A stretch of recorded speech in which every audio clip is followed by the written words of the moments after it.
Assalamualaikum warahmatullahi wabarakatuh, teman pecinta sejarah, sejarah lovers semuanya dimanapun Anda berada.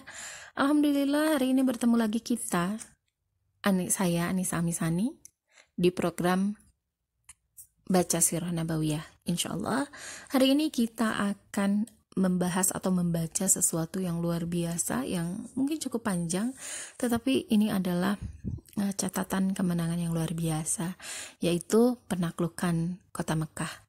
Hari ini di episode 42. Teman pecinta sejarah, selamat menyimak.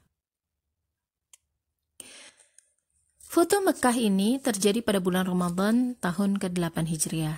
Sebabnya adalah karena orang-orang dari Banu Bakar meminta bantuan personil dan senjata kepada para pemimpin Quraisy guna menyerang orang-orang Khuza'ah. Dan ingat ya, Khuza'ah ini telah menyatakan diri berpihak kepada kaum muslimin sesuai perjanjian Hudaybiyah. Permintaan bantuan ini disambut oleh orang Quraisy dengan mengirim sejumlah militer Quraisy kepada mereka dengan cara menyamar. Di antara mereka terdapat Sofwan bin Umayyah, Huwaitib bin Abdul Izzi, dan Makraz bin Hafs. Kemudian mereka bertemu dengan Banu Bakar di sebuah tempat bernama Al-Watir, lalu mengepung selama semalam Banu Khuza'ah yang tengah tertidur dengan tenang. Akhirnya mereka membunuh 20 orang lelaki dari Khuza'ah. Setelah peristiwa ini, Amir bin Salim al-Khuza'i bersama 40 orang dari Khuza'ah berangkat dengan menunggang kuda menemui Rasulullah SAW guna melaporkan apa yang baru saja terjadi. Setelah mendengar laporan tersebut, Nabi SAW berdiri dengan menyeret selendangnya seraya berkata, "Aku tidak akan ditolong jika aku tidak membantu Banu Ka'ab sebagaimana aku menolong diriku sendiri." Ditegaskan pula, sesungguhnya awan mendung ini akan dimulai hujannya dengan kemenangan Banu Ka'ab. Ini diriwayatkan oleh Ibnu Sa'ad dan Ibnu Ishaq. Teks ini dari riwayat Ibnu Sa'ad. Ibnu Hajar berkata, diriwayatkan pula oleh Al-Bazzar, Tabrani, Musa bin Uqbah, dan lainnya. Quraisy menyesali tindakannya, kemudian mengutus Abu Sufyan kepada Rasulullah SAW guna meminta perpanjangan dan perbaruan atau gencatan senjata. Abu Sufyan menemui dan berbicara kepada Rasulullah SAW, tetapi beliau tidak menjawab sama sekali. Kemudian Abu Sufyan pergi menemui Abu Bakar, meminta bantuannya untuk membicarakan persoalan yang dibawanya kepada Rasulullah SAW, tetapi Abu Bakar menjawab, "Aku tidak bisa melakukannya."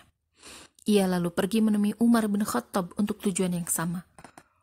Umar radhiyallahu anhu menjawab, "Apa? Aku harus membantumu menghadapi Rasulullah?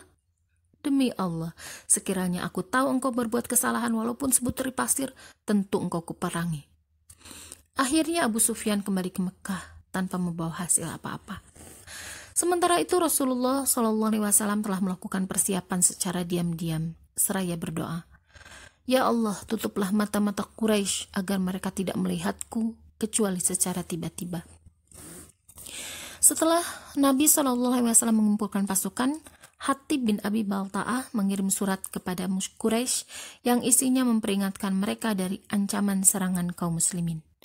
Ali radhiyallahu anhu berkata, kemudian Rasulullah SAW mengutusku bersama Zubair dan Miqdad. Nabi SAW berpesan, "Berangkatlah sampai kalian tiba di kebun Kah. Karena di kebun itu ada seorang wanita yang sedang membawa surat. Ambillah surat itu darinya." Ali radhiyallahu anhu melanjutkan, "Kemudian kami berangkat dengan menunggangi kuda, dan setibanya di tempat itu kami jumpai perempuan yang dimaksudkan oleh Nabi SAW. Kami katakan kepadanya, 'Keluarkanlah surat yang kamu bawa.' Wanita itu menjawab, 'Aku tidak membawa surat.' Akhirnya kami tekan, 'Keluarkan surat itu. Kalau tidak, engkau akan kami telanjangi.' Ali radhiyallahu anhu berkata, kemudian wanita itu terpaksa mengeluarkan surat yang dibawanya dari gulungannya. Kemudian kami segera pulang menyampaikan surat itu kepada Rasulullah SAW.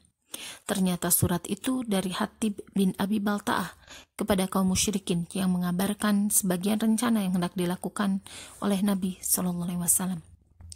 Hatib kemudian dipanggil dan ditanya oleh Nabi SAW, "Hai Hatib, apa maksud suratmu ini?" Ia menjawab, "Wahai Rasulullah SAW, jangan buru-buru menghukum diriku. Aku mempunyai hubungan erat sekali dengan Quraisy, yakni aku pernah menjadi sekutu dari mereka tetapi bukan bagian dari mereka. Di antara orang-orang muhajir yang bersama Anda, banyak yang mempunyai sanak famili di Mekah yang menjaga keluarga dan harta mereka. Sekalipun orang-orang Quraisy itu tidak mempunyai hubungan silsilah denganku, namun aku menginginkan supaya ada beberapa orang di antara mereka yang mau menjaga kaum kerabatku. Aku berbuat demikian itu bukan sama sekali karena aku telah murtad, dan bukan pula karena aku ingin menjadi kafir setelah aku masuk Islam." Kemudian Rasulullah SAW bersabda, "Sesungguhnya dia telah mengatakan apa yang sebenarnya kepada kalian." Akan tetapi Umar berkata, "Wahai Rasulullah, biarlah ku penggal leher si munafik itu." Rasulullah SAW cepat menjawab, "Sesungguhnya dia pernah turut dalam perang Badar. Apakah engkau tahu kalau Allah meninggikan martabat orang yang turut serta di dalam perang Badar, lalu Allah bertitah, 'Berbuatlah sekehendak kalian, kalian kuampuni.'" Sehubungan dengan peristiwa tersebut, turunlah firman Allah Subhanahu wa Ta'ala, "Hai orang-orang yang beriman, janganlah kalian menjadikan musuhku dan musuh kalian sebagai teman-teman setia yang kalian berikan keterangan-keterangan mengenai Muhammad berdasarkan perasaan kasih sayang. Sesungguhnya mereka itu mengingkari kebenaran yang datang kepada kalian, dan mereka telah mengusir Rasul serta kalian karena kalian beriman kepada Allah, Rabb kalian. Jika kalian benar-benar hendak keluar berjuang di jalanku, janganlah kalian berbuat sedemikian itu. Janganlah kalian memberitahukan secara rahasia keterangan-keterangan tentang Muhammad kepada mereka karena kasih sayang. Aku maha mengetahui apa yang kalian sembunyikan dan apa yang kalian nyatakan secara terang-terangan. Dan barang siapa di antara kalian melakukannya, maka ia telah sesat dari jalan yang lurus." Surat Mumtahanah ayat 1. Rasulullah SAW menunjuk Kulsum bin Husain sebagai wakilnya di Madinah. Beliau berangkat pada hari Rabu tanggal 10 Ramadan setelah asar. Rasulullah SAW memberitahukan kepada orang-orang Arab di sekitar Madinah yang terdiri dari suku Aslam, suku Ghifar, Mazinah, Jahinah, dan lainnya, kemudian bertemu dengan mereka semua di Zahron, sampai tempat antara Mekah dan Madinah. Jumlah kaum muslimin mencapai 10.000 orang. Kendati pun orang-orang Quraisy belum mengetahui berita sama sekali, tetapi mereka sudah memperkirakan berdasarkan kegagalan misi Abu Sufyan ke Madinah. Kemudian mereka mengutus Abu Sufyan, Hakim bin Hizam, dan Badil bin Warqa untuk mencari berita tentang sikap Rasulullah SAW. Mereka berangkat menjalankan misinya, sampai ketika di dekat Zahron, mereka menyaksikan obor api yang sangat besar, seraya bertanya-tanya sesama mereka tentang api besar itu. Ketika orang ini diketahui oleh para pengawal Rasulullah SAW, kemudian ditangkap dan dibawa menghadap kepada Rasulullah SAW. Dan saat itulah Abu Sufyan menyatakan diri masuk Islam. Sampai di sini adalah dari riwayat Bukhari. Di dalam riwayat ini, seperti Anda lihat, tidak ada isyarat bahwa kedua temannya juga masuk Islam. Apa yang disebutkan oleh para ulama sirah, terutama oleh Musa bin Uqbah, bahwa Badil dan Hakim masuk Islam begitu menemui Rasulullah, sedangkan Abu Sufyan tertunda keislamannya hingga pagi. Oleh karena itu, sengaja saya ketengahkan riwayat Bukhari dengan menyebutkan Abu Sufyan dan tidak menyebutkan kedua temannya. Ibnu Ishaq berkata, meriwayatkan dari Abbas tentang rincian Islamnya Abu Sufyan. Keesokan harinya, aku bawa Abu Sufyan menghadap Rasulullah SAW. Jadi teman pecinta sejarah, ini yang bercerita adalah Abbas ya.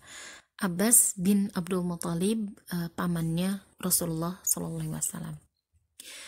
Keesokan harinya, aku bawa Abu Sufyan menghadap Rasulullah SAW. Setelah melihatnya, Rasulullah SAW berkata, "Celaka wahai Abu Sufyan, tidakkah tiba saatnya bagi Anda untuk mengetahui sesungguhnya tidak ada ilah kecuali Allah?" Abu Sufyan menyahut, "Alangkah penyantunnya engkau, alangkah mulianya engkau. dan alangkah baiknya engkau. Demi Allah, aku telah yakin seandainya ada ilah selain Allah, niscaya dia telah membelaku. Nabi SAW bertanya lagi, tidakkah tiba saatnya bagi Anda untuk mengetahui bahwa aku adalah Rasulullah? Abu Sufyan menjawab, sungguh engkau sangat penyantun, pemurah, dan suka menyambung keluarga. Demi Allah, mengenai hal yang satu ini sampai sekarang di dalam diriku masih ada sesuatu yang mengganjal. Abbas radhiyallahu anhu menukas, celaka, masuk Islam dan bersaksilah tiada ilah kecuali Allah dan Muhammad adalah Rasulullah sebelum lehermu dipenggal. Kemudian Abu Sufyan mengucapkan syahadat dengan benar dan masuk Islam. Abbas radhiyallahu anhu melanjutkan, kemudian aku katakan, wahai Rasulullah SAW, sesungguhnya Abu Sufyan adalah seorang yang menyukai kebanggaan diri, maka buatlah sesuatu kebanggaan untuk dirinya. Nabi SAW menjawab, ya, barang siapa yang masuk rumah Abu Sufyan, ia selamat. Barang siapa yang menutup pintu rumahnya, ia selamat. Dan barang siapa yang masuk ke dalam Masjidil Haram, ia selamat. Ketika Rasulullah SAW hendak bergerak menuju Mekah, beliau berkata kepada Abbas radhiyallahu anhu, tahanlah Abu Sufyan di mulut lembah, sampai ia menyaksikan tentara-tentara Allah lewat di depannya. Abbas melanjutkan kisahnya. Kemudian aku tahan Abu Sufyan di tempat yang diperintahkan Rasulullah SAW. Tak lama kemudian, pasukan muslimin bergerak melewati jalan itu, kabilah demi kabilah dengan panjinya masing-masing. Setiap melihat kabilah lewat, Abu Sufyan bertanya, hai Abbas, siapakah ini? Jawabku, kabilah Sulaim. Ia menyahut, aku tidak punya urusan dengan kabilah Sulaim. Begitulah seterusnya sampai Rasulullah SAW lewat di tengah-tengah pasukan yang terdiri dari kaum muhajirin dan ansar. Ia menatap satu persatu dengan penuh kekaguman. Ia bertanya, subhanallah, hai Abbas, siapakah mereka itu? Ku jawab, itulah Rasulullah SAW di tengah kaum-kaum muhajirin dan ansar. Ia berkata, tak ada orang dan kekuatan yang sanggup menandingi mereka. Demi Allah yang hai Abu Fadl, kemenakanmu kelak akan menjadi maharaja besar. Aku menjawab, hai Abu Sufyan, ini bukan kerajaan, melainkan kenabian. Ia menyahut, kalau begitu alangkah mulianya. Selanjutnya Abbas radhiyallahu anhu berkata kepadanya, selamatkanlah kaummu. Kemudian Abu Sufyan segera pergi ke Mekah sebelum Rasulullah SAW memasukinya. Dengan suara keras Abu Sufyan berteriak, wahai orang-orang Quraisy, Muhammad datang kepada kalian membawa pasukan yang tidak mungkin dapat kalian atasi. Karena itu barang siapa yang masuk ke rumah Abu Sufyan, ia selamat. Ketika mendengar ucapan Abu Sufyan seperti itu, istrinya yang bernama Hindun binti Utbah mendatanginya, lalu memegang kumisnya seraya berkata, bunuhlah Al-Humaid Ad-Dasam Al-Ahmas, alangkah buruknya perbuatanmu sebagai pemimpin. Abu Sufyan menegaskan lagi, celakalah kalian kalau bertindak menuruti hawa nafsu. Muhammad datang membawa pasukan yang tak mungkin dapat kalian tandingi. Barang siapa yang masuk rumah Abu Sufyan, ia selamat. Orang-orang Quraisy mencemooh teriakannya, celakalah engkau hai Abu Sufyan, apakah gunanya rumahmu bagi kami? Abu Sufyan menyahut, barang siapa menutup pintu rumahnya ia selamat, dan barang siapa yang masuk ke Masjidil Haram, ia selamat. Orang-orang Quraisy kemudian berpencaran, sebagian pulang ke rumah masing-masing, dan sebagian lainnya pergi ke Masjidil Haram. Disampaikan kepada Rasulullah SAW bahwa ketika Sa'ad bin Ubadah melewati Abu Sufyan di mulut lembah, ia berkata, hari ini adalah hari pembantaian. Hari ini dibolehkan melakukan segala hal yang dilarang di Ka'bah. Kemudian Nabi SAW membantah dengan sabdanya, bahkan hari ini adalah hari kasih sayang. Di hari ini Allah mengagungkan Ka'bah. Nabi SAW memerintahkan para panglima pasukannya agar tidak memerangi kecuali orang yang memerangi mereka.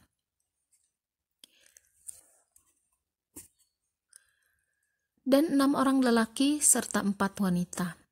Nabi SAW memerintahkan membunuh mereka di mana saja mereka didapatkan. Mereka itu adalah Ikrimah bin Abi Jahal, Habbar bin Al-Aswad, Abdullah bin Sa'ad bin Abu Sarah, Muqis bin Dhahabah al-Laitsi, Huwairis bin Nuqaid, Abdullah bin Hilal, Hindun binti Utbah, Sarah mantan budak Amir bin Hisham, Fartanai, dan Qarinah. Kedua wanita terakhir ini di masa dahulu selalu menyanyikan lagu-lagu penghinaan kepada Nabi Shallallahu Alaihi Wasallam.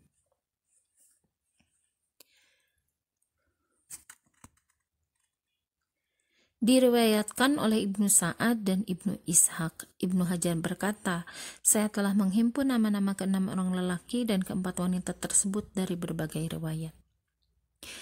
Nabi SAW memasuki Mekah dari dataran tinggi Qida dan memerintahkan Khalid bin Walid bersama pasukannya agar memasuki Mekah dari dataran rendah Qida. Akhirnya kaum muslimin memasuki Mekah sebagaimana perintah Nabi SAW tanpa mendapatkan perlawanan, kecuali Khalid bin Walid. Ia memerintahkan sejumlah kaum musyrikin yang diantara mereka terdapat Ikrimah bin Abi Jahal dan Sofwan bin Umayyah. Khalid memerangi mereka dan berhasil membunuh 24 orang dari Quraisy dan 4 orang dari Huzail. Rasulullah SAW melihat kedatangan pedang dari kejauhan, kemudian nampak beliau tidak menyukainya. Dikatakan kepadanya bahwa kilatan pedang itu adalah Khalid bin Walid yang diserang kemudian membalas serangan. Sabda Nabi SAW, ketentuan Allah selalu baik. Diriwayatkan oleh Ibnu Sa'ad di dalam Tabaqatnya dan Ibnu Hajar juga meriwayatkan riwayat serupa dari Musa bin Uqbah, di mana di dalam sirah Ibnu Hisham juga disebutkan bahwa orang-orang musyrik yang terbunuh sebagai 13 atau 14 orang. Hadis ini juga diriwayatkan oleh Bukhari secara singkat.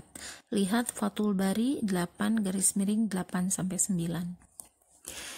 Ibnu Ishaq merawikan dari Abdullah bin Abu Bakar dan Al-Hakim dari Anas radhiyallahu anhu bahwa ketika sampai di Zitwa, Rasulullah SAW berada di atas untanya, mengenakan sorban berwarna hijau tua dan menundukkan kepala dengan bersikap tawadhu kepada Allah demi melihat kemenangan yang dikaruniakan Allah kepadanya.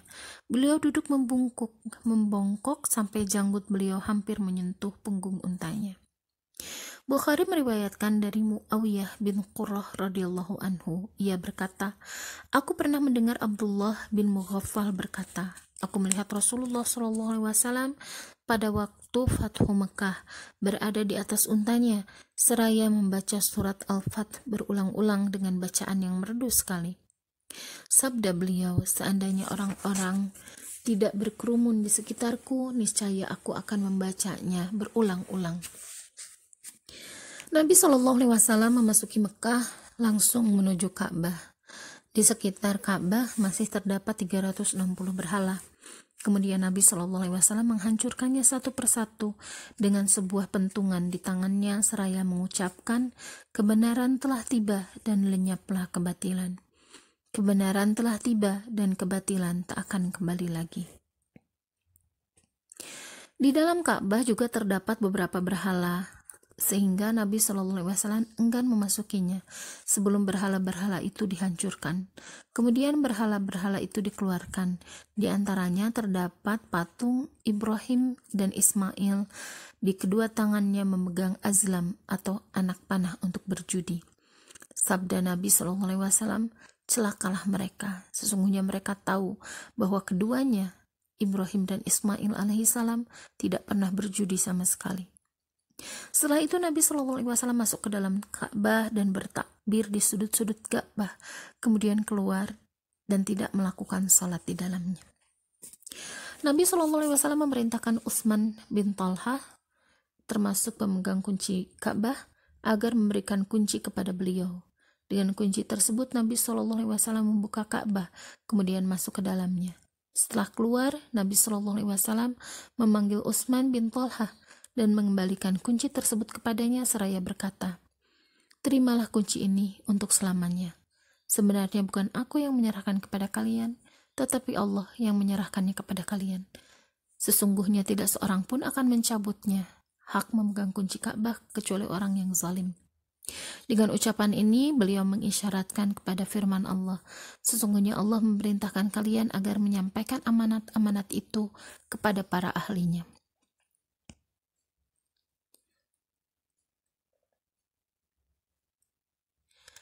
Rasulullah SAW juga memerintahkan Bilal naik ke atas Ka'bah, mengumandangkan azan untuk salat. Kemudian orang-orang berduyun-duyun masuk ke dalam agama Allah. Ibnu Ishaq berkata, setelah orang-orang berkumpul di sekitarnya, Nabi SAW sambil memegang kedua penyangga pintu Ka'bah mengucapkan khutbahnya kepada mereka. Tiada ilah kecuali Allah semata, tidak ada sekutu baginya. Dialah Allah yang telah menepati janjinya, memenangkan hambanya, Muhammad, dan mengalahkan musuh-musuh sendirian. Sesungguhnya, segala macam balas dendam, harta dan darah, semuanya berada di bawah kedua kakiku ini, kecuali penjaga Ka'bah dan pemberi air minum kepada jamaah haji. Wahai kaum Quraisy, sesungguhnya Allah telah mencabut dari kalian kesombongan jahiliyah dan mengagungkan dengan keturunan. Semua orang berasal dari Adam dan Adam berasal dari tanah. Kemudian Nabi SAW membaca, hai manusia sekalian, sesungguhnya kami, Allah, telah menjadikan kamu sekalian dari seorang laki-laki dan seorang perempuan, dan kami jadikan kamu berbeda bangsa dan suku, agar kamu saling mengenal antara satu dengan yang lain. Sesungguhnya yang paling mulia di antara kamu dalam pandangan Allah adalah orang yang paling bertakwa. Al-Hujurat ayat 13. Selanjutnya Nabi SAW bertanya, wahai kaum Quraisy, menurut pendapat kalian, tindakan apakah yang hendak kuambil terhadap kalian? Jawab mereka, tentu yang baik-baik, hai saudara yang mulia dan putra saudara yang mulia. Beliau berkata, pergilah kalian semua bebas. Bukhari dan Muslim meriwayatkan dari Abu Shuraih al-Adawi bahwa Nabi SAW bersabda di dalam khutbahnya pada waktu Fathu Mekah, sesungguhnya Mekah telah diharamkan oleh Allah, bukan manusia yang mengharamkannya. Tidak boleh bagi seorang yang beriman kepada Allah dan hari akhir menumpahkan darah dan mencabut pohon di Mekah. Seandainya ada orang yang berdalih bahwa Rasulullah SAW pernah melakukan peperangan di Mekah, maka katakanlah kepadanya, sesungguhnya Allah mengizinkan bagi Rasulnya, tetapi tidak mengizinkan hal itu bagi kalian. Hal tersebut pernah diizinkan kepada Nabi SAW hanya sebentar, sekarang keharamannya telah kembali lagi sebagaimana sebelumnya. Hendaklah yang menyaksikan menyampaikan kepada yang tidak hadir. Kemudian orang-orang berkumpul di Mekah guna berbaiat kepada Rasulullah SAW untuk senantiasa mendengar dan taat kepada Allah dan Rasulnya. Setelah membaiat kaum lelaki, Rasulullah SAW membaiat kaum wanita. Maka berkumpullah para wanita Quraisy di hadapannya. Di antara mereka terdapat Hindun binti Utbah yang ikut hadir dengan menyamar karena mengingat kekejabannya yang pernah dilakukannya kepada Hamzah radhiyallahu anhu di perang Uhud. Setelah mereka mendekat untuk menyatakan baiat, Rasulullah SAW bersabda, hendaklah kalian berbaiat kepadaku untuk tidak mempersekutukan Allah dengan sesuatu apapun. Hindun binti Utbah berkata, demi Allah, engkau ambil baiat dari kami yang tidak engkau ambil dari kaum lelaki, tetapi kami akan memberikannya kepadamu. Lalu Nabi SAW melanjutkan, dan tidak akan mencuri. Hindun menyergah lagi, demi Allah, aku dulu sering mengambil uangnya Abu Sofyan. Aku tidak tahu apakah hal itu dihalalkan atau tidak. Jawab Abu Sofyan yang saat itu ikut hadir di majelis itu, mengatakan, aku halalkan semua hartaku yang pernah aku ambil. Nabi SAW bertanya, apakah engkau Hindun binti Utbah? Jawab Hindun, ya, aku adalah Hindun binti Utbah. Kata Nabi SAW kepada Abu Sufyan, maafkan di atas perbuatan yang lalu. Semoga Allah memaafkanmu. Selanjutnya Nabi SAW menyatakan, dan kalian tidak akan berzina. Hindun berkomentar, wahai Rasulullah, adakah seorang yang merdeka akan berzina?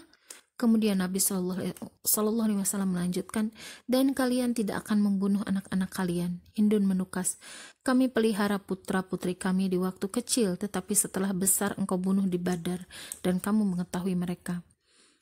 Umar radhiyallahu anhu yang juga ikut hadir di majelis itu tersenyum mendengar ucapan Hindun tersebut. Nabi SAW melanjutkan, dan kalian tidak berbohong untuk menutup-nutupi apa yang ada di depan atau di belakang kalian.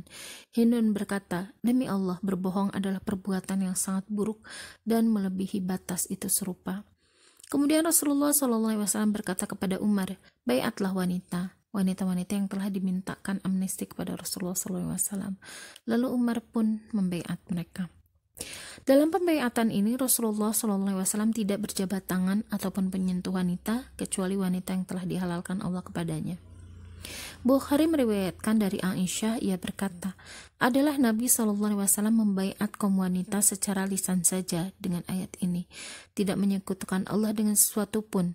Selanjutnya Aisyah radhiyallahu anha menjelaskan, tangan Rasulullah SAW tidak menyentuh tangan wanita sama sekali kecuali wanita yang telah halal baginya. Muslim meriwayatkan hadis yang serupa dengan ini dari Aisyah radhiyallahu anha. Pada hari Fathu Mekah ini, Ummu Hani binti Abu Thalib memberikan jaminan perlindungan kepada seorang musyrik, tetapi Ali radhiyallahu anhu bersikeras ingin membunuhnya. Ummu Hani berkata, kemudian aku datang kepada Nabi SAW. Ketika aku datang, beliau sedang mandi dan Fatimah anak beliau menutupinya dengan kain. Kemudian aku ucapkan salam kepada beliau. Beliau bertanya, siapakah ini? Ku jawab, Ummu Hani binti Abu Thalib. Nabi SAW menyambut, selamat datang Ummu Hani. Setelah selesai mandi, beliau lalu salat 8 rakaat dengan berbungkus satu kain, kemudian meninggalkan tempatnya. Kutanyakan, wahai Rasulullah SAW, anak ibuku Ali bersikeras ingin membunuh seseorang yang telah kujamin keamanannya. Lelaki itu adalah Ibnu Hurairah. Kemudian Nabi SAW bersabda, kami telah melindungi orang yang engkau lindungi, wahai Ummu Hani. Adapun orang-orang yang telah diperintahkan Rasulullah SAW untuk membunuhnya, di antara mereka ada yang telah dibunuh dan sebagian yang lain telah masuk Islam. Huwairis, Abdullah ibnu Khattal, dan Muqis bin Hubabah tewas dibunuh. Demikian pula salah seorang di antara 2 orang penyanyi wanita, sedangkan wanita penyanyi yang satu telah masuk Islam. Kepada Abdullah bin Sa'ad bin Abu Sarah telah diberikan syafaat atau ampunan dan telah membuktikan dirinya sebagai seorang muslim yang baik.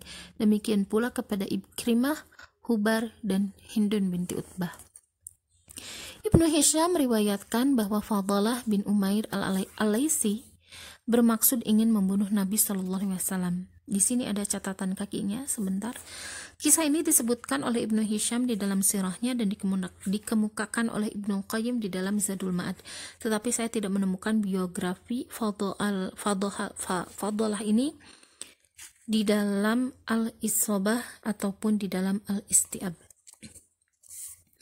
Ibnu Hisham meriwayatkan bahwa Fadalah bin Umair al-Laisi bermaksud ingin membunuh Nabi SAW pada saat beliau sedang tawaf di Ka'bah di hari Fathu Mekah. Ketika Fadalah mendekat, tiba-tiba Rasulullah SAW menyatakan, apakah ini Fadalah? Ia menjawab, ya, saya Fadalah wahai Rasulullah SAW. Nabi SAW bertanya, apa yang sedang kamu pikirkan? Ia menjawab, tidak memikirkan apa-apa, aku sedang teringat Allah kok.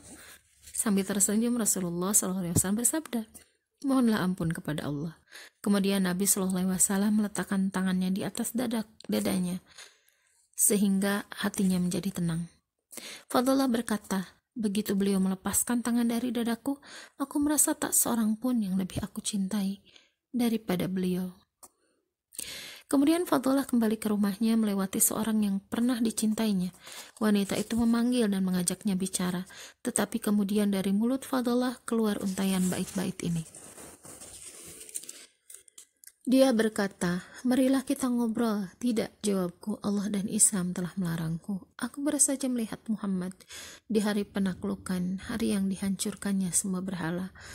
Agama Allah itu sangat jelas dan nyata, sedang kemusyrikan adalah kegelapan. Menurut riwayat Bukhari dari Ibnu Abbas, Nabi SAW berada di Mekah selama 19 hari dengan mengqashar salat. Beberapa ibrah. Sekarang Anda menyaksikan peristiwa-peristiwa kemenangan besar Al-Fathul Azim yang dikaruniakan Allah kepada Nabi Sallallahu Alaihi Wasallam beserta para sahabatnya. Anda pernah mengetahui nilai dakwah sebelumnya dan peristiwa-peristiwanya. Seluruh rahasia dan hikmah ilahiyahnya menjadi jelas di hadapan kedua mata Anda.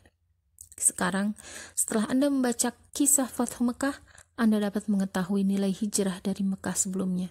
Anda dapat mengetahui nilai pengorbanan dengan negeri, tempat kelahiran, harta, keluarga, kerabat, dan nyawa di jalan Allah. Tak sedikit pun dari pengorbanan itu yang hilang sia-sia selama Islam tetap eksis. Semua yang kita miliki tidak ada artinya bagi kita jika Islam kalah. Sekarang, setelah Anda merenungkan peristiwa-peristiwa kemenangan besar, Anda dapat mengetahui secara tepat nilai jihad, mati syahid, dan tribulasi-tribulasi yang terjadi sebelumnya. Semua pengorbanan dan penderitaan itu tak ada yang sia-sia. Tak ada setetes darah pun dari seorang muslim yang sia-sia. Semua penderitaan yang dialami kaum muslimin dalam peperangan dan perjalanan mereka tak ada yang percuma tanpa makna. Semuanya terjadi sesuai perhitungan. Semuanya menjadi bagian dari harga kemenangan dan kejayaan. Itulah sunatullah bagi para hambanya. Tidak ada kemenangan tanpa Islam yang benar. Tidak ada Islam tanpa ubudiyah kepadanya. Dan tidak ada ubudiyah tanpa pengorbanan, merendahkan diri di pintunya dan jihad di jalannya. Sekarang, setelah Anda menyaksikan berita kemenangan akbar ini, Anda dapat mengetahui nilai besar dari perdamaian Hudaybiyah. Barulah sekarang Anda memahami rahasia ilahi yang secara lahiriah membuat Umar dan sebagian besar para sahabat terperanjat. Sekarang Anda dapat memahami dan menerima sepenuhnya kenapa Allah menamakan perjanjian damai itu dengan Fath. Dan Dia memberikan sebelum ini penaklukan Mekah kemenangan yang dekat. Al-Fath ayat 27. Kesemuanya itu tidak lain hanyalah hakikat kenabian yang menuntun kehidupan Nabi Sallallahu Alaihi Wasallam.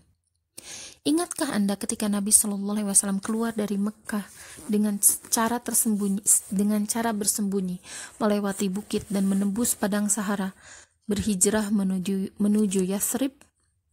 Demikian pula para sahabatnya, mereka berhijrah secara sembunyi-sembunyi meninggalkan harta, keluarga, dan tanah kelahiran demi mempertahankan eksistensi agama mereka. Tetapi sekarang mereka telah kembali ke tanah kelahirannya, keluarga dan harta mereka. Mereka kembali dengan jumlah yang lebih besar dan lebih kuat dari sebelumnya. Mereka kembali dengan disambut dan dihormati oleh orang-orang yang kemarin mengusir mereka. Para penduduk Makkah pun masuk Islam dalam agama Allah secara berduyun-duyun. Bilal yang dahulu disiksa oleh kaum musyrikin di tengah kota Mekkah, kini ia naik ke atas Ka'bah mengumandangkan suara takbir dengan suaranya yang lantang.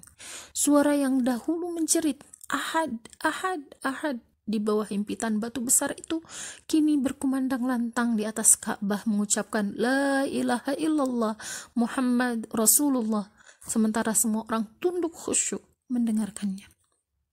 Itulah hakikat Islam. Betapa bodoh dan dungunya manusia yang berjuang dan berjihad di luar jalan Islam karena ia hanya memperjuangkan kebatilan dan kehampaan. Peristiwa-peristiwa kemenangan besar ini mengandung banyak pelajaran dan hukum. Di antaranya, pertama, hal yang berkaitan dengan perjanjian damai dan pelanggarannya. 1. Penyebab Fathu Mekah menunjukkan bahwa ahlul ahdi atau orang yang terikat perjanjian damai dengan kaum muslimin apabila memerangi orang-orang yang berada di bawah jaminan perlindungan dan keamanan kaum muslimin boleh diperangi dengan sebab tindakan pengkhianatan tersebut. Perjanjian antara mereka dan kaum muslimin menjadi batal. Inilah yang disepakati para ulama secara umum. 2. Cara yang ditempuh Rasulullah Shallallahu Alaihi Wasallam dalam menaklukkan Mekah menunjukkan bahwa seorang imam kaum muslimin dan pemimpin mereka boleh melancarkan serangan dan serbuan secara mendadak terhadap musuh disebabkan oleh pengkhianatannya terhadap perjanjian tanpa memberitahukan terlebih dahulu. Seperti Anda lihat, Nabi Shallallahu Alaihi Wasallam memutuskan keberangkatan ke Mekah seraya berdoa, Ya Allah, tutuplah mata orang-orang Quraisy agar mereka tidak melihatku kecuali secara tiba-tiba. Demikianlah kesepakatan para ulama secara umum. Apabila tidak ada pengkhianatan, tetapi tetapi hanya dikhawatirkan akan terjadinya pengkhianatan. Berdasarkan beberapa bukti dan tanda yang sangat kuat, maka seorang imam tidak dibolehkan langsung membatalkan dan menyerbu atau menyerang mereka secara tiba-tiba, tetapi mereka semua harus diberitahukan terlebih dahulu dengan dalil firman Allah. Dan jika kamu khawatir akan terjadinya pengkhianatan dari suatu golongan, maka kembalikanlah perjanjian itu kepada mereka dengan cara yang jujur. Sesungguhnya Allah tidak menyukai orang-orang yang berkhianat. Al-Anfal ayat 58. Yakni beritahukanlah pembatalan kamu tentang perjanjian itu kepada mereka. 3. Di dalam amalan Rasulullah SAW ini juga terdapat dalil bahwa tindakan pengkhianatan yang dilakukan oleh sebagian mereka atau musuh dianggap sebagai tindakan mereka semua, selama tidak ada orang lain yang menolak tindakan tersebut secara jujur. Nabi SAW menilai diamnya orang-orang Quraisy dan pengakuan mereka terhadap tindakan serbuan yang dilakukan oleh sebagian mereka kepada sekutu kaum muslimin sebagai bukti bahwa mereka telah sama-sama melakukan pengkhianatan. Sebab ketika orang-orang Quraisy itu masuk dalam ikatan perjanjian damai adalah karena mengikuti para pemimpin mereka. Demikian pula dalam soal pengkhianatan perjanjian ini. Selain itu, Rasulullah SAW pernah menyerbu semua pembangkang Banu Quraidah tanpa menanyakan kepada masing-masing apakah mereka Selain itu, Rasulullah SAW juga pernah menyerbu semua pembangkang Banu Quraidah tanpa menanyakan kepada masing-masing mereka apakah ia menciderai perjanjian atau tidak. Demikian pula tindakan Nabi SAW terhadap Banu Nadir. Beliau telah mengusir mereka semua dengan sebab pengkhianatan yang dilakukan oleh sebagian mereka. Ibrah yang kedua, Hatib bin Abi Balta'ah dan hal yang berkaitan dengan tindakannya. 1. Di sini kita menemukan satu bukti baru dari kenabian Muhammad SAW. Beliau mengatakan kepada sebagian sahabatnya, berangkatlah sampai kalian tiba di kebun Kah. Karena di kebun ini ada seorang wanita yang sedang membawa surat. Ambillah surat itu darinya. Siapakah kiranya yang memberitahukan tentang surat ini kepadanya? Ini adalah wahyu. Dengan demikian, ini adalah kenabian. Ia adalah dukungan ilahi kepada nabinya agar rencana ilahi untuk mengkaruniakan kemenangan besar kepada nabinya berjalan dengan baik. 2. Apakah boleh menyiksa tertuduh dengan berbagai sarana guna memaksanya untuk mengaku? Sebagian orang menjadikan perkataan Ali radhiyallahu anhu kepada wanita tersebut, yaitu kalimat keluarkanlah surat itu, kalau tidak engkau akan kami telanjangi. Ini sebagai dalil bahwa seorang imam atau wakilnya boleh melakukan apa saja yang dianggap ampuh untuk membongkar kejahatan.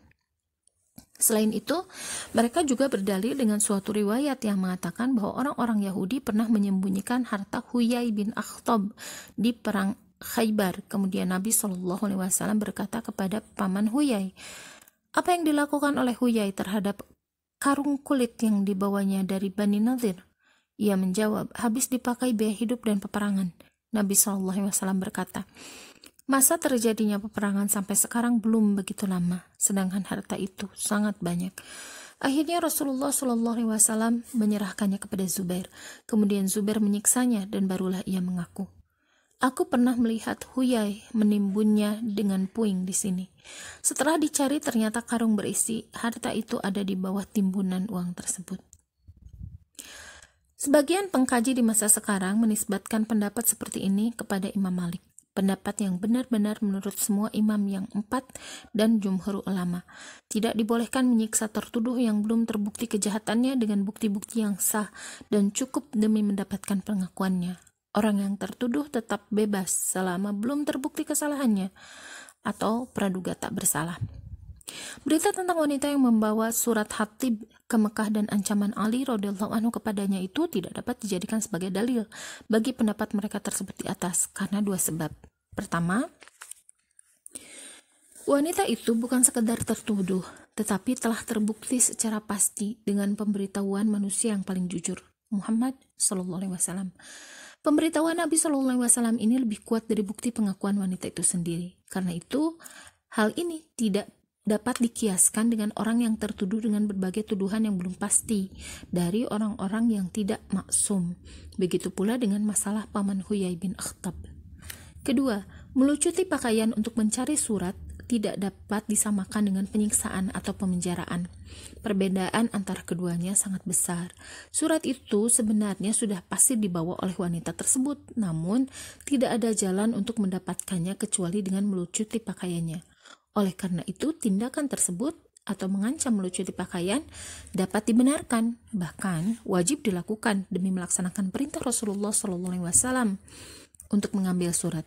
Sedangkan penyiksaan yang dilakukan Zubair terhadap paman Huyai bin Akhtab, pertama, karena didasarkan kepada hakikat, bukan tuduhan. Kedua, karena berkaitan dengan urusan jihad dan peperangan antara kaum muslimin dan musuh mereka. Bagaimana mungkin hal itu dikiaskan dengan tindakan penyiksaan terhadap sesama muslim? Sedangkan pernyataan yang menyebutkan bahwa hal tersebut merupakan pendapat Imam Malik radhiyallahu anhu di dalam fikihnya adalah pernyataan yang batil dan bertentangan dengan apa yang termaktub di dalam mazhabnya. Di dalam Al-Mudawwamah dari riwayat Sihnun dari Malik radhiyallahu anhu terhadap perkataannya, aku tanya, apa pendapat Anda jika ia mengakui sesuatu dari hukum had setelah ancaman atau diborgol atau diteror atau dipukul atau dipenjarakan? Apakah harus dikenakan hukum had atau tidak?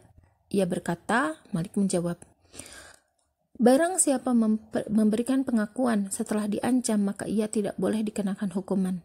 Teror, borgol, ancaman, penjara, dan pukulan menurut saya adalah ancaman. Selanjutnya ia berkata, aku tanyakan, jika orang itu dipukul dan diancam, kemudian mengemukakan orang yang terbunuh atau menunjukkan barang yang dicuri, apakah dikenakan hukum had atau atas dasar pengakuannya itu atau tidak? Ia menjawab, tidak boleh dikenakan hukum had atasnya, kecuali jika ia melakukan hal tersebut dalam keadaan aman atau tidak takut sesuatu. Ketiga, hadis tentang teguran Rasulullah SAW kepada Hatib dan jawabannya kepada Nabi SAW, kemudian ayat Al-Quran yang diturunkan dengan sebab peristiwa tersebut menunjukkan bahwa kaum muslimin dalam kondisi apapun tidak dibolehkan menjadikan musuh-musuh Allah sebagai teman-teman setia yang diberi berbagai informasi perjuangan berdasarkan rasa kasih sayang atau mengulurkan kepada mereka tangan persaudaraan dan kerjasama. Hukum ini tetap berlaku kendati pun Nabi SAW memaafkan Hatib bin Abi Balta'a yang berdalih punya hubungan sangat erat dengan Quraisy. Ayat-ayat Al-Quran yang diturunkan mengenai peristiwa ini secara tegas memerintahkan kaum muslimin agar memberikan wala mereka hanya kepada Allah dan menjalin hubungan mereka dengan manusia, siapapun mereka, atas dasar wala mereka kepada agama yang hanif ini. Jika tidak, bagaimana bisa dibayangkan kaum muslimin akan bersedia mengorbankan harta, jiwa, syahwat, dan hawa nafsu mereka di jalan Allah? Itulah persoalan sebagian besar orang-orang yang menyatakan dirinya muslim di abad ini. Mereka pergi ke masjid menunaikan sholat, banyak membawa zikir dan tangan mereka tidak pernah lepas dari tasbih. Tetapi mereka menjalin hubungan dengan manusia atas dasar wala kepada keluarga dan kerabat atau kepentingan harta dan dunia ataupun keinginan syahwat dan ambisi pribadi. Tidak penting apakah hal ini benar atau batil, bahkan mereka menjadikan agama sebagai sampul bagi ambisi duniawinya yang rendah. Mereka adalah orang-orang munafik yang lantaran ulah mereka, kaum muslimin harus mengalami berbagai keterbelakangan, perpecahan, dan kelemahan. Ibrah yang ketiga, Abu Sufyan dan sikap Rasulullah SAW terhadapnya. Sungguh ajaib, di hari kemenangan besar ini, Abu Sufyan merupakan orang yang pertama kali memperingatkan kaumnya dari usaha melakukan perlawanan kepada Rasulullah SAW dan pelopor orang-orang yang masuk ke dalam agama Allah secara berduyun-duyun pada hari itu. Padahal Abu Sufyan adalah penggerak dan pemimpin utama setiap peperangan yang dilancarkan Mekkah terhadap Rasulullah SAW di masa jahiliyah. Barangkali hikmah ilahiyah menghendaki penaklukan Mekkah tanpa peperangan sama sekali dan tunduknya para penduduk Mekkah kepada Rasulullah SAW, padahal mereka pernah mengusir dan menyiksanya tanpa perjuangan berat atau petualangan dari kaum muslimin. Maka terjadilah Islamnya Abu Sufyan sebelum yang lainnya, setelah pertemuannya dengan Rasulullah SAW di Maruz Hahran, agar ia kembali kepada kaumnya di Mekah, kemudian mencabut gagasan peperangan dari benak mereka dan mengkondisikan suasana Mekah dengan suatu kedamaian yang menguburkan kehidupan jahiliyah dan kemusyrikan, kemudian menggantinya dengan kehidupan tauhid dan Islam.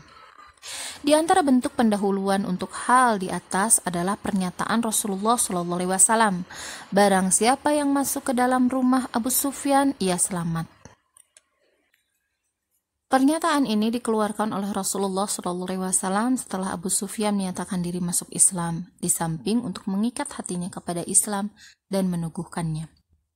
Anda tentunya tahu bahwa Islam berarti penyerahan diri atau istislam kepada rukun-rukun Islam, baik yang bersifat amaliyah ataupun i'tiqadiyah. Kemudian seorang muslim harus memperkokoh Islam dan keimanan di dalam hatinya, melalui komitmennya secara terus-menerus kepada prinsip-prinsip dan rukun-rukun Islam.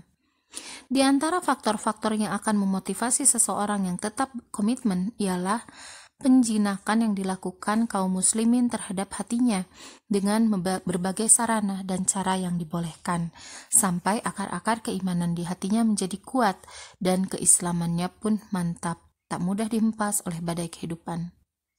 Hikmah ini tidak disadari oleh sebagian sahabat Ansor ketika mereka mendengar Rasulullah SAW mengumumkan, barang siapa masuk ke rumah Abu Sufyan, ia selamat. Sehingga mereka mengira bahwa Rasulullah SAW menyatakan demikian dan memberikan pengampunan karena rasa cintanya kepada negeri dan kaumnya. Muslim meriwayatkan dari Abu Hurairah radhiyallahu anhu bahwa ketika Nabi SAW mengumumkan hal tersebut, sebagian orang Ansor berkata kepada sebagian yang lain, ia telah terpengaruh oleh rasa cintanya kepada kampung halamannya dan kasih sayang terhadap keluarganya. Abu Hurairah radhiyallahu anhu melanjutkan, kemudian wahyu turun. Jika wahyu sedang diturunkan, kami biasanya mengetahui, dan tidak ada seorang pun di antara kami yang berani mengangkat kepalanya kepada Rasulullah SAW sampai wahyu itu selesai diturunkan. Tidak lama kemudian Rasulullah SAW berkata, "Hai kaum Ansor." Mereka menjawab, "Kami sambut panggilanmu, wahai Rasulullah." Nabi SAW melanjutkan, kalian telah mengatakan bahwa Nabi SAW telah terpengaruh oleh rasa cintanya kepada kampung halamannya. Mereka menjawab, ya kami telah mengatakannya. Sabda Nabi SAW, tidak, sesungguhnya aku adalah hamba Allah dan Rasulnya. Aku telah berhijrah kepada Allah dan kepada kalian. Aku hidup di tengah-tengah kalian dan akan mati di tengah-tengah kalian. Kemudian mereka datang kepada Rasulullah SAW sambil menangis dan berkata, demi Allah, kami tidak mengatakan itu kecuali rasa cemburu kami kepada Allah dan Rasulnya. Demikianlah apa yang kami katakan tentang perbedaan antara Islam dan iman. Perbedaan inilah yang akan menghilangkan kemusykilan di sekitar proses Islamnya Abu Sufyan radhiyallahu anhu. Seperti Anda tahu, ketika Nabi SAW bertanya kepadanya, belum tibakah saatnya bagi Anda untuk menyadari bahwa aku adalah Rasulullah? Ia menjawab, demi Allah, mengenai hal yang satu ini sampai sekarang di dalam diriku masih ada sesuatu yang mengganjal. Kemudian Abbas berkata kepadanya, celaka kamu, masuk Islamlah dan bersaksilah bahwa tidak ada ilah kecuali Allah dan Muhammad adalah Rasulullah sebelum lehermu dipenggal. Saat itu baru Abu Sufyan mengucapkan syahadat secara benar. Kemusykilan yang mungkin timbul dalam hal ini ialah, apa nilai keislaman yang tidak lahir kecuali setelah adanya ancaman? Sebab ia baru saja mengatakan bahwa di dalam dirinya ada sesuatu ganjalan yang mengakui kenabian Rasulullah SAW. Tetapi kemusykilan itu dapat dihilangkan dengan penjelasan yang telah Anda ketahui, bahwa yang dituntut di dunia dari seseorang musyrik atau kafir bukanlah kemantapan iman secara sempurna di dalam hatinya pada saat ia diharapkan masuk ke dalam Islam. Pada saat seperti itu hanya dituntut menyerahkan atau istimlam diri dan lisannya kepada Allah, kepada agama Allah, kemudian tunduk untuk mentauhidkan Allah dan mengakui kenabian Rasulnya serta segala sesuatu yang dibawanya dari Allah.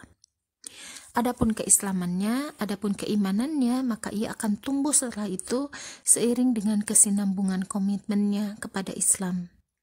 Itulah sebabnya Allah Subhanahu wa taala berfirman di dalam kitabnya yang mulia.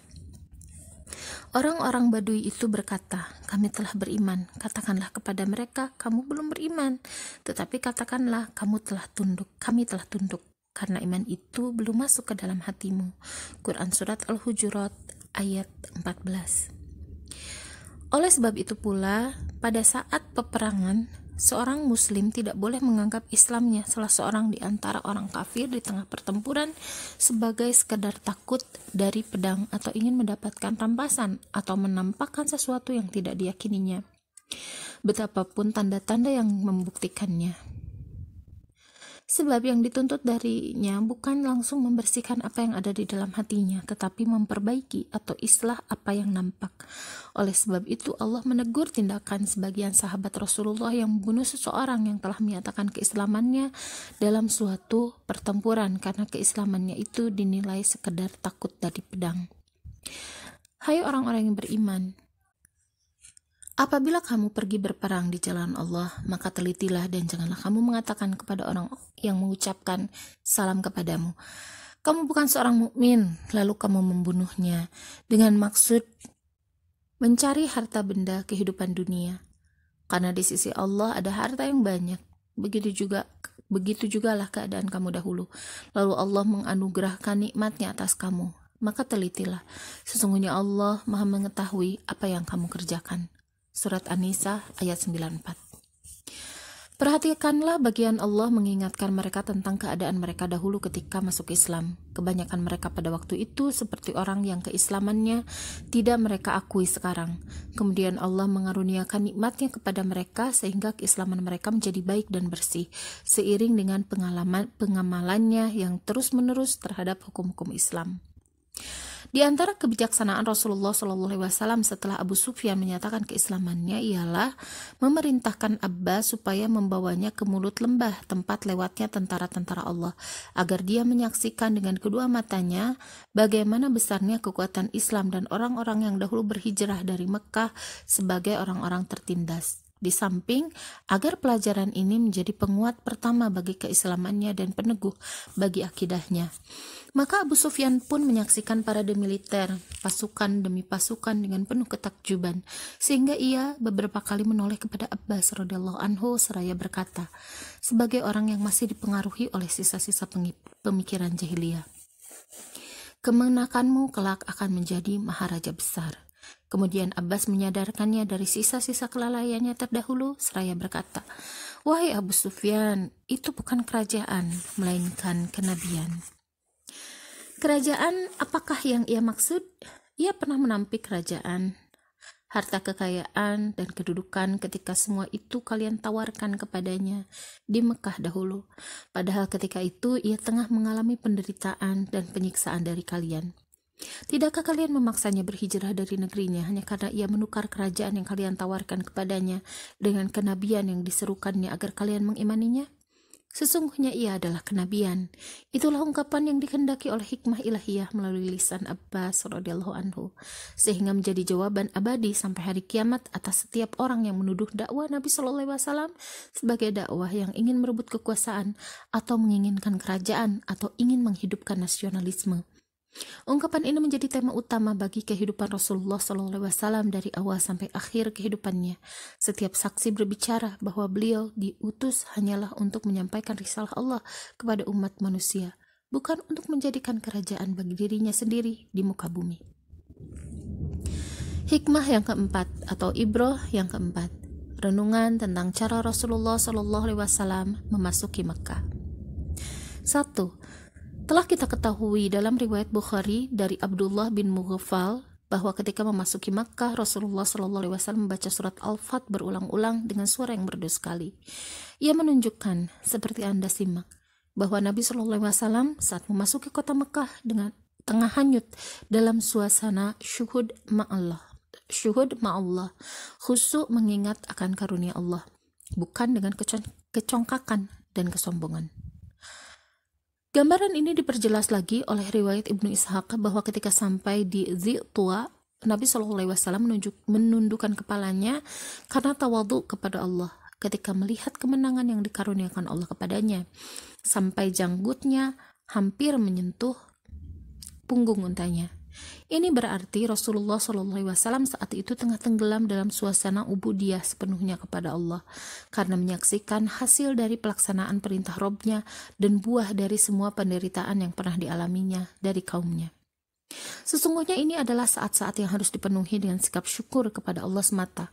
Bahkan seharusnya seluruh waktu ini kita isi dengan semangat ubudiyah kepada Allah Subhanahu wa Ta'ala.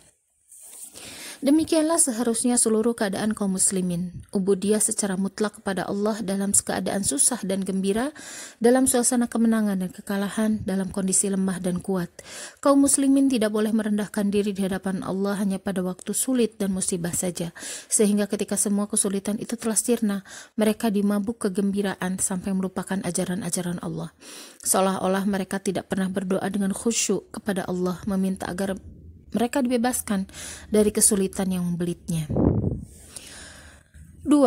Hadis yang diriwayatkan oleh Bukhari ini juga menunjukkan disyariatkannya membaca Al-Quran dengan suara merdu atau tarannum sesuai hukum bacaan yang ada, suatu tata cara membaca yang diungkapkan oleh Abdullah bin Mughaffal dengan istilah tarji'. Pendapat ini disepakati oleh semua ulama Syafi'iyah, Hanafiyah, sebagian besar ulama Malikiyah, dan lainnya. Tentang riwayat dari sebagian besar para sahabat atau tabi'in yang menunjukkan bahwa Rasulullah SAW membaca Al-Quran dengan lagu dan suara merdu, para imam tersebut mengartikannya dengan suatu lagu bacaan yang mengakibatkan kesalahan dalam pengucapan huruf dan kaidah-kaidah tilawah. Sebab tilawah seperti ini para ulama sepakat tidak membolehkannya. 3. Kebijaksanaan Rasulullah SAW yang memerintahkan para sahabatnya agar memasuki Mekah dari berbagai arah adalah sebuah tadbir atau strategi yang sangat bijaksana. Sebab dengan demikian para penduduk Mekah tidak punya kesempatan untuk melancarkan peperangan jika mereka menginginkannya, karena mereka terpaksa harus memencar orang-orang mereka dan menempatkan kekuatan mereka ke berbagai penjuru Mekah sehingga kekuatan perlawanan mereka menjadi lesu. Rasulullah SAW mengambil tindakan ini demi menghindarkan terjadinya pertumpahan darah dan memelihara makna keselamatan dan keamanan bagi tanah haram. Oleh sebab itu Nabi SAW memerintahkan kaum muslimin agar tidak melancarkan peperangan kecuali kepada orang yang memulai peperangan, dan mengumumkan siapa yang memasuki rumahnya dan menutup pintu rumahnya, ia selamat. Ibroh yang kelima, hukum-hukum yang khusus berkaitan dengan tanah suci Mekah. 1. Larangan berperang di dalamnya. Seperti kita ketahui, Nabi SAW melarang para sahabatnya melancarkan peperangan, kecuali jika ada orang yang memulai peperangan terhadap kaum muslimin, dan kecuali 6 orang yang telah diumumkan oleh Nabi SAW. Ke-6 orang ini harus dibunuh di mana saja ditemukan. Kita juga mengetahui bahwa Nabi SAW tidak senang kepada peperangan yang dilakukan oleh Khalid bin Walid terhadap sebagian penduduk Mekah yang diketahuinya melalui kilatan pedang dari kejauhan.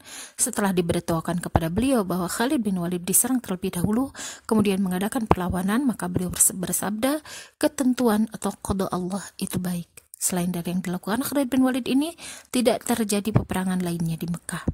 Selain itu, Nabi SAW juga pernah bersabda pada hari penaklukan Mekah, sesungguhnya Mekah telah diharamkan oleh Allah, bukan manusia yang mengharamkannya. Tidak bolehlah bagi seseorang yang beriman kepada Allah dan hari akhir menumpahkan darah dan mencabut pohon di Mekah. Seandainya ada orang yang berdalih bahwa Rasulullah SAW pernah melakukan peperangan di Mekah, maka katakanlah kepadanya, sesungguhnya Allah mengizinkan hal itu kepadanya hanya sebentar. Sekarang kehormatannya telah kembali sebagaimana semula. Hadis riwayat Bukhari dan Muslim. Dari sini, para ulama menyimpulkan bahwa kita tidak dibolehkan melakukan peperangan di Mekah dan hal-hal yang disebutkan dalam khutbah Nabi SAW pada hari penaklukan. Tetapi para ulama kemudian membahas tentang bagaimana cara pelaksanaan hal ini dan cara mengkompromikan dengan nas-nas yang memerintahkan agar memerangi kaum musyrikin, para pemberontak dan orang-orang yang telah divonis qisas. Mereka berkata, berkenaan dengan orang-orang musyrik dan ateis, maka tidak ada masalah dari mereka ini, sebab sesuai syariat mereka tidak dibolehkan tinggal di Mekah.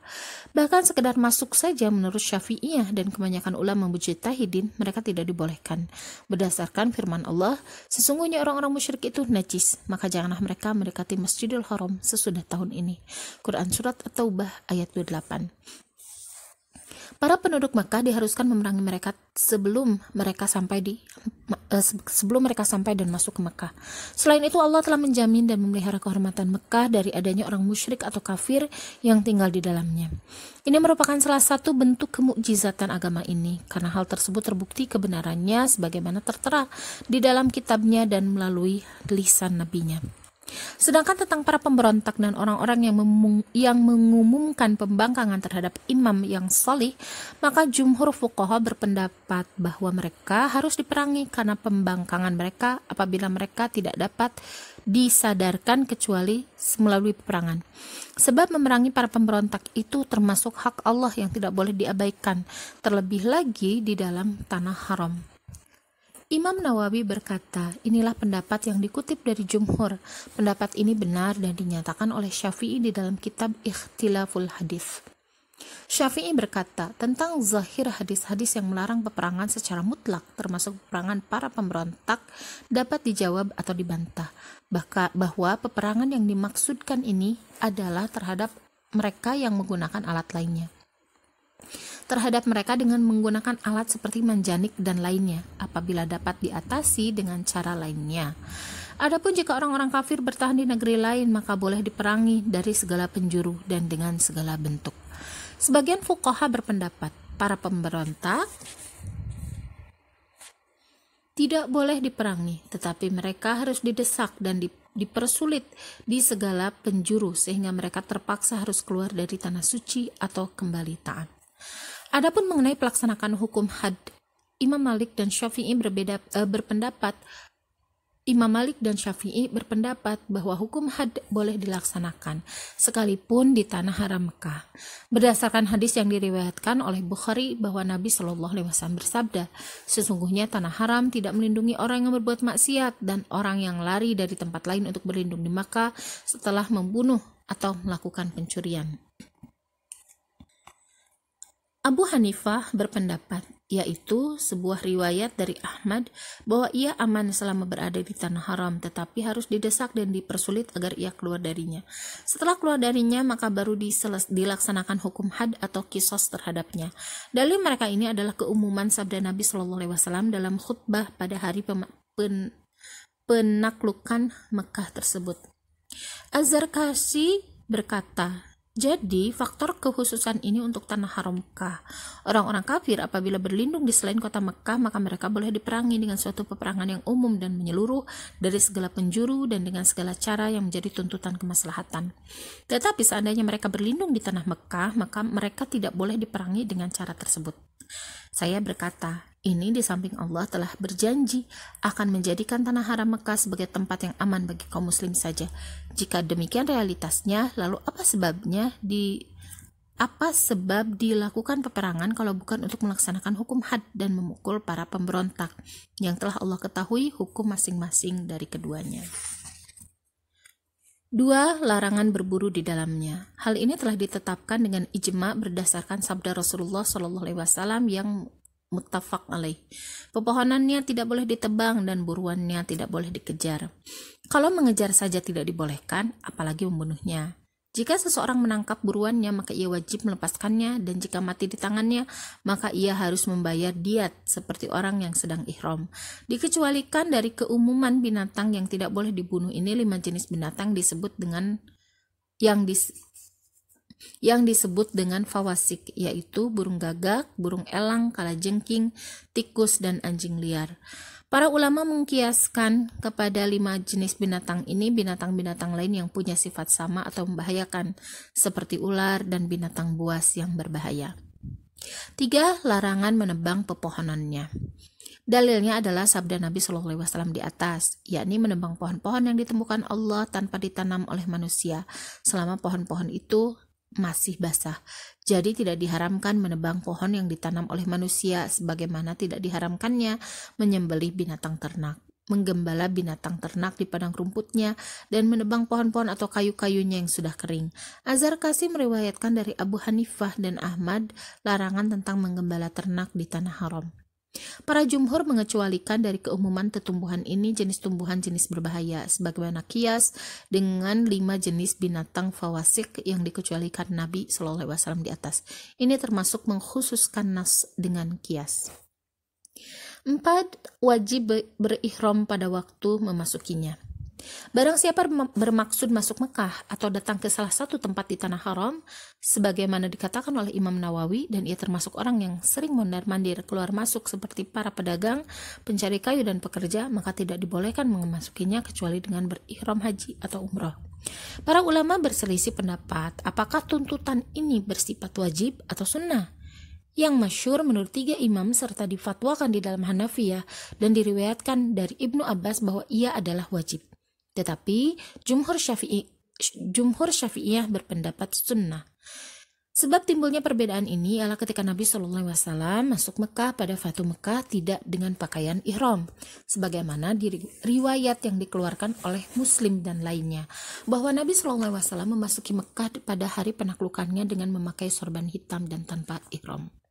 Para ulama yang mengatakan bahwa ihram itu sunnah berpegang dengan hadis ini, sedangkan para ulama yang mengatakan wajib beralasan bahwa Nabi SAW memasukinya pada saat itu memasukinya dalam keadaan khawatir akan pengkhianatan orang-orang kafir, sehingga beliau bersiap-siap untuk memerangi orang-orang yang melancarkan serangan terhadap dirinya. Hal semacam ini termasuk keadaan yang dapat mengecualikan keumuman wajibnya. 5.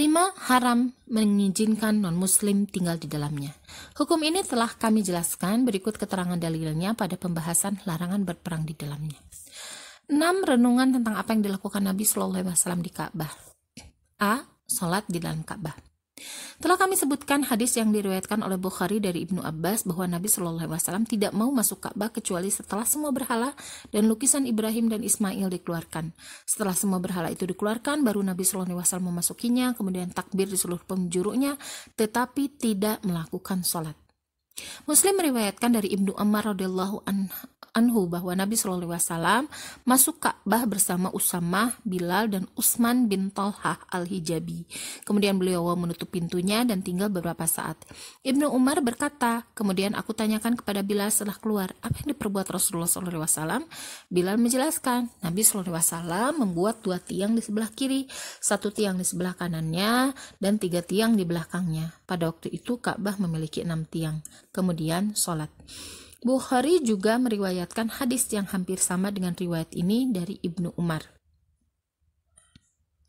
Para ulama berkata antara 2 hadis tersebut tidak ada pertentangan, sebab Ibnu Abbas radhiyallahu anhu, perawi hadis yang mengatakan Nabi SAW tidak sholat di dalamnya, tidak ikut bersama Nabi SAW ke dalam Ka'bah.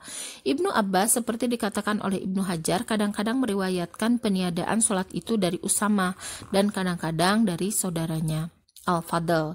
Padahal Al-Fadl juga bukan termasuk orang yang ikut bersama Nabi SAW ke dalam Ka'bah. Sedangkan riwayat yang menyebutkan bahwa Nabi SAW melakukan sholat di dalam Ka'bah itu disampaikan oleh Bilal yang ikut bersama Nabi masuk ke dalamnya. Berdasarkan hal ini, maka hadis Ibnu Umar dari Bilal tersebut harus diutamakan karena 2 alasan. Pertama, ia menetapkan atau musbit sehingga memberikan penjelasan tambahan. Keterangan yang menetapkan harus didahulukan dari yang menafikannya. Kedua, riwayat Bilal didasarkan kepada kepastian dan penyaksian langsung, sebab Bilal bersama Nabi SAW di dalam Ka'bah. Sedangkan riwayat Ibnu Abbas, seperti Anda ketahui, hanya didasarkan kepada naqal atau kutipan, bukan penglihatan langsung. Bahkan kadang-kadang ia mengutip dari Usamah dan kadang-kadang mengutip dari saudaranya Al-Fadl. Imam Nawawi berkata, Ahlul hadis bersepakat mengambil riwayat Bilal karena ia musbit yang memberikan keterangan tambahan. Karena itu riwayat Bilal harus diutamakan atau tarjih. Syafi'i, Abu Hanifah, Ahmad, dan jumhur ulama sepakat bahwa sholat di dalam Ka'bah adalah sah apabila menghadap ke salah satu dindingnya, baik sholat sunnah maupun sholat fardu. Tetapi Imam Malik membedakan sah untuk sholat sunnah mutlak dan tidak sah untuk sholat fardu dan rawatib. Hukum membuat gambar, lukisan, dan memasangnya. Seperti Anda ketahui dari hadis Bukhari itu sendiri bahwa Nabi SAW tidak mau memasukinya sebelum gambar-gambar dan berhala-berhala yang ada di dalamnya dikeluarkan. Abu Daud meriwayatkan dari Jabir bahwa Nabi Shallallahu Alaihi Wasallam memerintahkan Umar radhiyallahu anhu waktu itu di Batha agar datang ke Ka'bah lalu menghapuskan semua gambar atau lukisan yang ada di dalamnya. Nabi Shallallahu Alaihi Wasallam tidak memasukinya sebelum semua gambar itu dihapuskan. Bukhari juga meriwayatkan di dalam kitab haji dari Usamah bahwa Nabi Shallallahu Alaihi Wasallam memasuki Ka'bah, kemudian melihat gambar atau lukisan Ibrahim, lalu Nabi Shallallahu Alaihi Wasallam meminta air untuk menggosoknya sampai bersih. Hadis-hadis ini menunjukkan bahwa Nabi Shallallahu Alaihi Wasallam memerintahkan penghapusan semua lukisan yang ada di dinding, sebagaimana beliau juga memerintahkan dikeluarkannya semua patung yang ada di dalamnya. Nampaknya ketika masuk, beliau masih mendapatkan bekas-bekas lukisan itu di dinding Ka'bah, sehingga beliau meminta air untuk menghapuskannya secara tuntas. Ini secara jelas menunjukkan hukum Islam tentang foto dan gambar atau lukisan yang berbadan ataupun yang tidak berbadan. Berikut ini kami kutipkan teks Imam Nawawi dalam syarahnya atas Sahih Muslim. Rekan-rekan kami dan lainnya dari para ulama berkata, menggambar makhluk yang bernyawa sangat diharamkan. Ia termasuk dosa besar karena diancam dengan suatu ancaman yang sangat keras di beberapa hadis, baik dibuat dengan suatu bentuk yang menghinakannya ataupun tidak. Membuat gambarnya dalam bentuk apapun adalah haram karena mengandung unsur menyamai ciptaan Allah, baik di atas kain, tikar, dirham, dinar, bejana, dinding, atau lainnya. Sedangkan menggambar pohon atau pelana onta atau yang sejenisnya yang tidak berbentuk makhluk bernyawa, maka tidak diharamkan. Itu kepada hukum menggambar. Adapun hukum memasang gambar makhluk yang bernyawa, jika diletakkan di dinding, pakaian atau sorban dan lain sebagainya di tempat yang mulia, maka hal tersebut diharamkan. Jika diletakkan di tikar yang diinjak atau bantal dan sejenisnya di tempat yang hina, maka tidak diharamkan. Tetapi apakah melarang masuknya malaikat rahmat ke dalam rumah? Masalah ini akan dibahas pada pembahasan mendatang, insya Allah. Mengenai hal ini semua tidak ada bedanya antara yang punya bayangan atau tidak. Demikian ringkas mazhab kami dalam masalah ini. Juga mazhab jumhur ulama dari para sahabat, tabi'in, dan para pengikut mereka. Ia adalah mazhab Sawri, Malik, Abu Hanifah, dan lainnya. Sebagian mereka berkata, yang dilarang adalah gambar atau lukisan yang punya bayangan, dan tidak apa-apa dengan gambar-gambar yang tidak punya bayangan. Ini adalah mazhab yang batil, sebab kain sutrah atau penutup hijab yang di atasnya ada beberapa gambar yang diingkari oleh Nabi SAW adalah tercela dan gambarnya tidak punya bayangan. Maksudnya ialah yang diriwayatkan Muslim dari Aisyah radhiyallahu anha, ia berkata, Rasulullah SAW pernah masuk ke rumahku sedangkan aku sedang memasang sutrah atau tutup kain yang ada beberapa gambar di dalamnya. Kemudian wajah Nabi SAW menjadi merah, lalu mengambil sutrah itu dan mencapakannya seraya bersabda, sesungguhnya orang yang paling pedih siksanya di hari kiamat ialah orang-orang yang menyerupai ciptaan Allah. Selanjutnya Imam Nawawi berkata, mereka sepakat melarang gambar yang punya bayangan dan wajib diubah. Al-Qadi berkata, kecuali mainan boneka anak-anak. Dalam soal ini adalah rukhsah. Saya berkata, orang-orang bertanya-tanya tentang hukum fotografi di masa sekarang. Apakah sama dengan hukum gambar dan lukisan yang diolah oleh kepiawaian tangan atau punya hukum lain? Sebagian mereka memahami sebab diharamkannya gambar yang disebutkan oleh Imam Nawawi dalam kutipan di atas, bahwa fotografi tidak sama hukumnya dengan lukisan tangan, sebab sistem kerja fotografi tidak sama dengan proses lukisan tangan. Di dalam fotografi tidak terlihat faktor menyamai ciptaan Allah sebagaimana dalam lukisan tangan.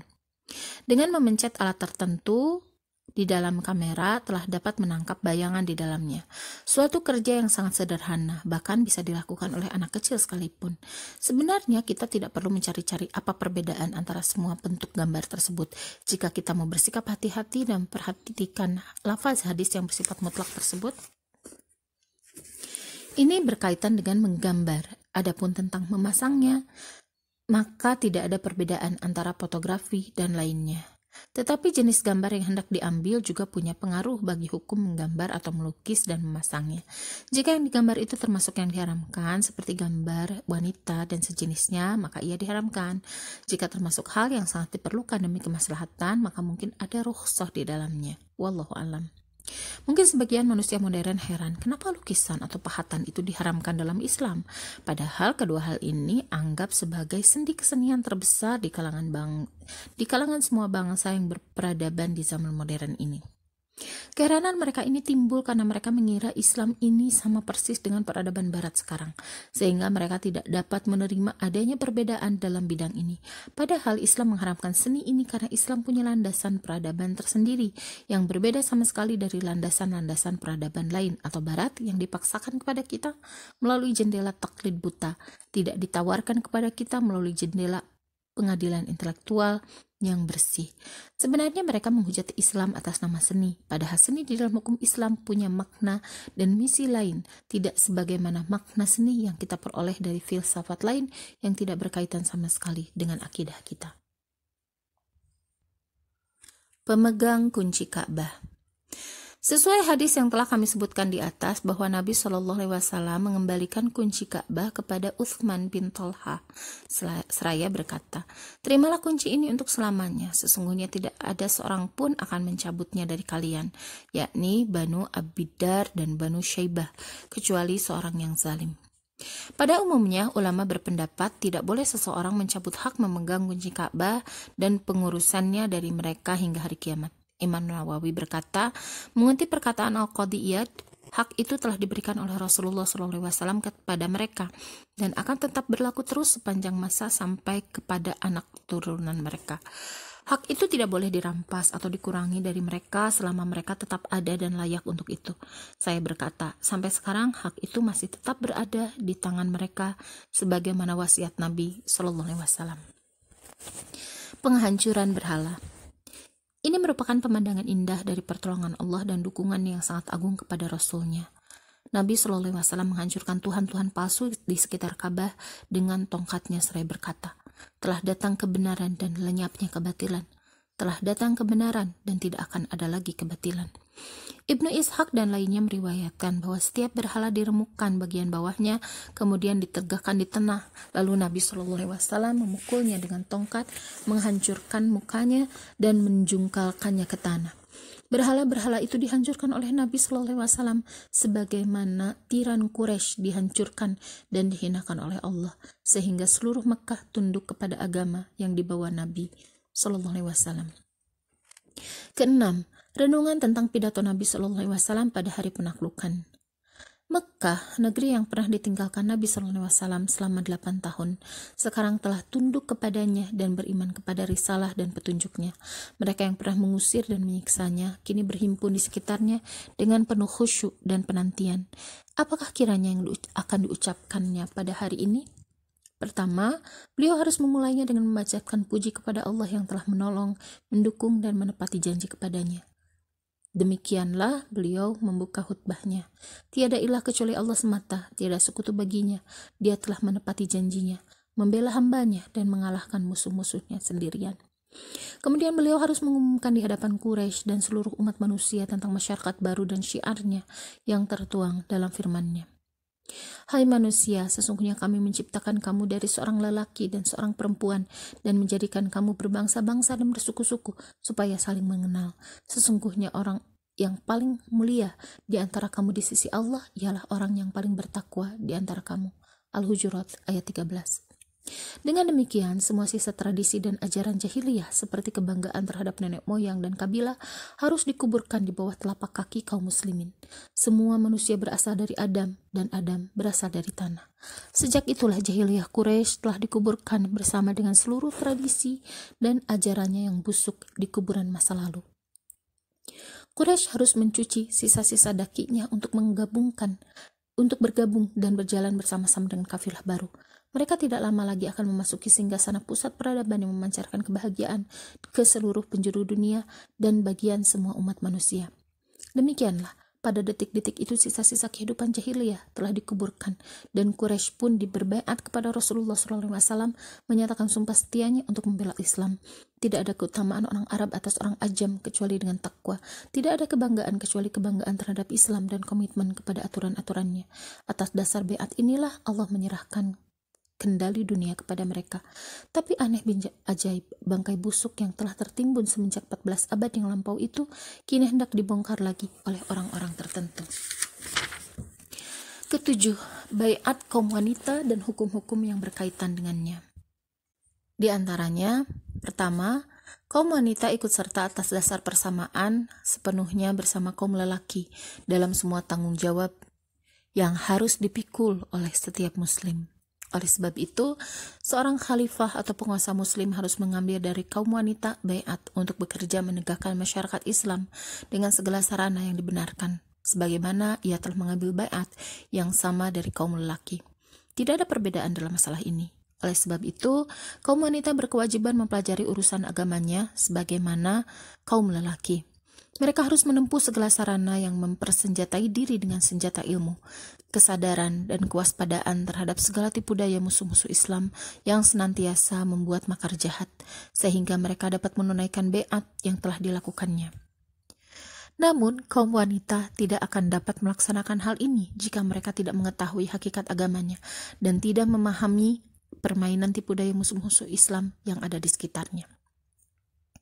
Kedua, dari pembaiatan Nabi Shallallahu Alaihi Wasallam kepada kaum wanita tersebut di atas, Anda tahu bahwa baiat mereka adalah dengan ucapan saja tanpa jabat tangan. Tidak sebagaimana baiat kaum lelaki. Ini menunjukkan orang lelaki tidak boleh menyentuh kulit wanita asing. Saya tidak mengetahui adanya ulama yang membolehkannya kecuali jika dalam keadaan darurat seperti pengobatan, cabut gigi, dan lain sebagainya. Tersebar luasnya tradisi berjabat tangan antara lelaki dan wanita asing bukan termasuk darurat sebagaimana anggapan sebagian orang, sebab tradisi tidak punya kekuatan untuk mengubah hukum yang ditetapkan oleh Al-Quran dan Sunnah, kecuali hukum yang pada asalnya lahir didasarkan kepada tradisi yang berlaku umum. Jika tradisi itu berubah, maka perubahan itu akan mempengaruhi perubahan hukumnya pula, sebab pada dasarnya ia merupakan hukum bersyarat yang terkait dengan keadaan tertentu. Ketiga, hadis-hadis baiat yang telah kami sebutkan di atas menunjukkan bahwa dalam keadaan diperlukan, orang lelaki boleh mendengar pembicaraan wanita asing dan bahwa suara wanita itu bukan aurat. Ini adalah pendapat jumhur fuqaha, di antaranya Syafi'iyah. Sebagian Hanafiyah berpendapat bahwa suaranya adalah aurat bagi lelaki asing. Tetapi pendapat mereka ini terbantah dengan hadis-hadis sahih mengenai baiat kaum wanita ini. Kedelapan, apakah Mekah ditaklukkan secara damai atau dengan kekuatan? Dalam masalah ini, para ulama berselisih pendapat. Syafi'i, Ahmad, dan lainnya berpendapat bahwa Nabi Shallallahu Alaihi Wasallam memasukinya secara damai. Wakil dari Quraisy dalam perdamaian ini adalah Abu Sufyan dengan suatu kesepakatan dengan syarat, barang siapa menutup pintu rumah Abu Sufyan ia selamat, barang siapa masuk Islam ia selamat, dan barang siapa masuk ke dalam rumah Abu Sufyan ia selamat kecuali 6 orang. Sedangkan Abu Hanafiyah dan Malik berpendapat bahwa Nabi Shallallahu Alaihi Wasallam memasukinya dengan kekuatan. Mereka berdalil dengan cara yang ditempuh kaum muslimin dalam memasuki kota Mekah, yaitu dengan membawa senjata dan persiapan perang. Tetapi semuanya sepakat bahwa Nabi Shallallahu Alaihi Wasallam tidak menjarah hartanya sebagai barang rampasan perang dan tidak menjadikan penduduknya sebagai tawanan perang. Alasan mereka yang beranggapan bahwa Mekah ditaklukkan secara damai sudah sangat jelas, sedangkan mereka yang menilai Mekah ditaklukkan dengan kekuatan mengemukakan alasan bahwa hal yang menghalangi Nabi Shallallahu Alaihi Wasallam untuk membagi barang jarahannya adalah kekhususan Quraisy sebagai negeri peribadahan dan tanah suci, seolah-olah ia wakaf sebagai negeri peribadahan dan tanah suci, seolah-olah ia wakaf dari Allah sebagai kepada seluruh alam. Oleh sebab itu, sebagian ulama di antaranya Abu Hanifah mengharamkan penjualan tanah dan rumah-rumah Mekah. Demikian para pecinta sejarah lovers dimanapun Anda berada. Selesai sudah episode kali ini, episode yang paling panjang ya di antara episode-episode lainnya, dan bahkan ini oleh penulis Said Ramadan Al-Buti ini sudah sangat singkat gitu ya, jadi diambil yang penting-pentingnya saja, dan tentu hikmah dan ibrohnya pasti juga lebih banyak dari apa yang beliau tuliskan di buku ini. Dan tentu semoga kita bisa mengejawantahkan ibrah dan hikmah ini di kehidupan kita sehari-hari. Semoga bermanfaat teman pecinta sejarah semua, dan jangan lupa tentu saja untuk subscribe bagi yang belum, kemudian like, komen, dan share tentang pendapat Anda, masukan Anda untuk saya, dan sebagainya, tentu dengan bahasa dan kata-kata bahasa yang sopan. Mohon maaf atas segala kesalahan. Insya Allah bertemu lagi esok di episode ke-43. Wassalamualaikum warahmatullahi wabarakatuh.